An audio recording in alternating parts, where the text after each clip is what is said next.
Enfin, le temps de planter. Quand est-il vraiment sécuritaire de faire nos semis et nos plantations en pleine terre, et même en pot? Quand il n'y a plus de risque de gel, d'accord, mais les nuits fraîches nuisent aussi au succès de nos plantations et de nos semis. Donc, même si le gel du 23 mai dernier n'a pas touché votre jardin, vos plants de tomates, de poivrons, d'annuels, etc. déjà en terre ont pris un coup de froid et leur production sera alors ralentie considérablement, car la température a baissé à 3 ou 4, c'est même à Montréal. Ainsi ils ne seront pas en avance sur les plantations faites sous des températures plus clémentes, mais plutôt en retard. Il aurait fallu attendre un peu plus longtemps pour vraiment obtenir un beau succès. Ma boule de cristal.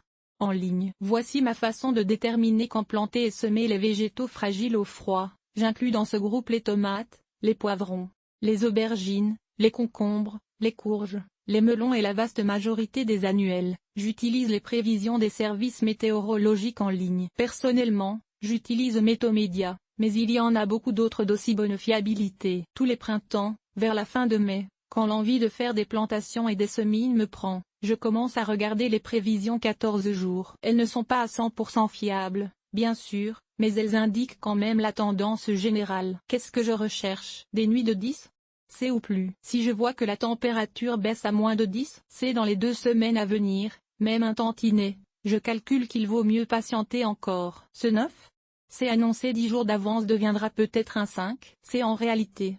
Et une seule nuit à 5 C est assez pour sérieusement ralentir, pendant des semaines, la croissance des plantes. Si la température prévue demeure toujours à 10 C ou plus, allez-y avec vos plantations. Ce printemps pour ma ville, Québec, cette année Météomédia annonce des nuits au-dessus de 10 C. Jusqu'au 31 mai, puis une série de nuits à 9 C jusqu'au 5 juin où, enfin, les nuits commencent réellement à rester au-dessus de 10 C.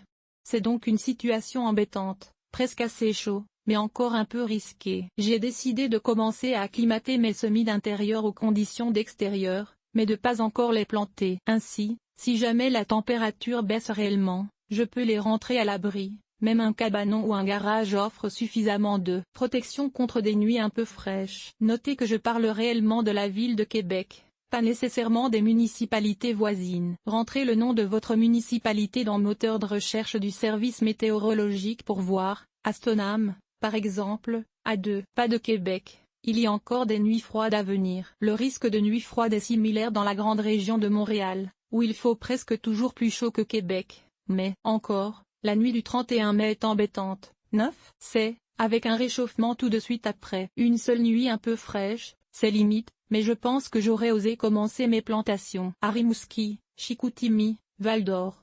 Je regrette, mais pas encore. Il y a des nuits froides, même très froides dans certains cas, à venir. Vérifiez la situation de votre municipalité. S'il n'est pas encore le temps de planter, ce moment viendra sans doute très rapidement. Et pour ceux qui peuvent désormais se le permettre, bonne plantation.